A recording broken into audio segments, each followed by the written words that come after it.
हमीरपुर के दुग्ध गांव में सुअर फार्म में सुअरों को काटने का काम किया जाता है, जिसके चलते गांव में बदबू फैलने से लोग परेशान हो रहे हैं। इसी पर गांव के प्रतिनिधि मंडल ने बताया कि जहां पर सुअरों का वेस्ट मटेरियल फेंका जाता है, वहां साथ में एक नाला भी बहता है, जिसके चलते गंदा पानी जन स्वास्थ्य परियोजनाओं में मिल रहा है, जिससे महामारी फैलने का खतरा मंडरा रहा है। देखिए, अगर मैं धर्मशाला से मकलोडगंज की बात करूं तो धर्मशाला के मकलोड तक लिथोलॉजी एक मेन कारण है, उसके साथ पानी का ज़्यादा होना दूसरा कारण है। लिथोलॉजी ऐसी है कि यहाँ पर सैंडस्टोन के ऊपर माइलस्टोन और क्ले स्टोन है। क्ले स्टोन के ऊपर जब पानी चलता है, क्योंकि वो इनफिल्टर नहीं कर सकता, तो ऊपर की सॉइल जो है वो लूज अलूवियल सॉइल है। बरसात के दिनों में ऊपर की सॉइल जो है मॉइस्चर बढ़ जाता है, तो उसके क्या होता है, उसकी शेयर स्ट्रेंथ जीरो हो जाती है।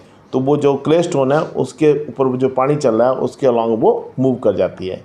तो धर्मशाला में आज नहीं, 98 में मैं वाडिया इंस्टीट्यूट में जब साइंटिस्ट कार्यरत था, तभी हमने ये स्टडीज़ की थी कि यहाँ पर 25 लैंडस्लाइड एक्टिव जोन्स हैं जो कि चलते रहेंगे।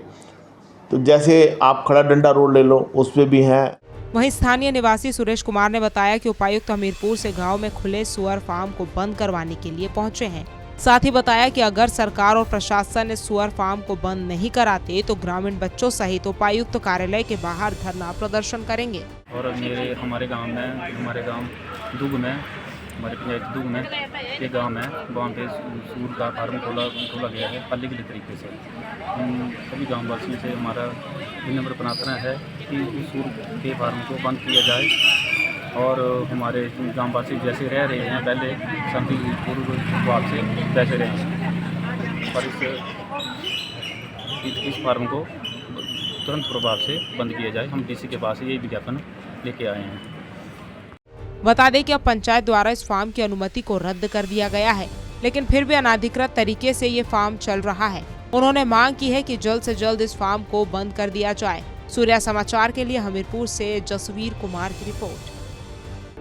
हमीरपुर के दुग्ध गांव में सुअर फार्म में सुअरों को काटने का काम किया जाता है, जिसके चलते गांव में बदबू फैलने से लोग परेशान हो रहे हैं। इसी पर गांव के प्रतिनिधि मंडल ने बताया कि जहां पर सुअरों का वेस्ट मटेरियल फेंका जाता है, वहां साथ में एक नाला भी बहता है, जिसके चलते गंदा पानी जन स्वास्थ्य परियोजनाओं में मिल रहा है, जिससे महामारी फैलने का खतरा मंडरा रहा है। देखिए, अगर मैं धर्मशाला से मकलोडगंज की बात करूं तो धर्मशाला के मकलोड तक लिथोलॉजी एक मेन कारण है, उसके साथ पानी का ज़्यादा होना दूसरा कारण है। लिथोलॉजी ऐसी है कि यहाँ पर सैंडस्टोन के ऊपर माइलस्टोन और क्ले स्टोन है। क्ले स्टोन के ऊपर जब पानी चलता है, क्योंकि वो इनफिल्टर नहीं कर सकता, तो ऊपर की सॉइल जो है वो लूज अलूवियल सॉइल है। बरसात के दिनों में ऊपर की सॉइल जो है मॉइस्चर बढ़ जाता है, तो उसके क्या होता है, उसकी शेयर स्ट्रेंथ जीरो हो जाती है।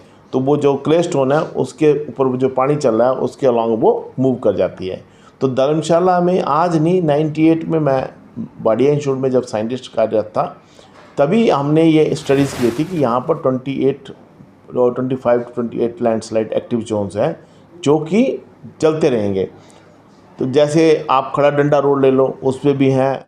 वहीं स्थानीय निवासी सुरेश कुमार ने बताया कि उपायुक्त हमीरपुर से गांव में खुले सुअर फार्म को बंद करवाने के लिए पहुंचे हैं। साथ ही बताया कि अगर सरकार और प्रशासन इस सुअर फार्म को बंद नहीं कराते तो ग्रामीण बच्चों सहित उपायुक्त कार्यालय के बाहर धरना प्रदर्शन करेंगे। और हमारे गांव दुग में, हमारे पंचायत दुग में एक गांव है, वहाँ पे सूअर का फार्म खोला गया है अलीगली तरीके से। हम सभी गाँव वासियों से हमारा विनम्र प्रार्थना है कि उस सूअर के फार्म को बंद किया जाए और हमारे गाँववासी जैसे रह रहे हैं पहले शांतिपूर्व भाव से वैसे रहें, और इस फार्म को तुरंत प्रभाव से बंद किया जाए। हम डीसी के पास यही विज्ञापन लेके आए हैं। बता दें कि अब पंचायत द्वारा इस फार्म की अनुमति को रद्द कर दिया गया है, लेकिन फिर भी अनाधिकृत तरीके से ये फार्म चल रहा है। उन्होंने मांग की है कि जल्द से जल्द इस फार्म को बंद कर दिया जाए। सूर्या समाचार के लिए हमीरपुर से जसवीर कुमार की रिपोर्ट।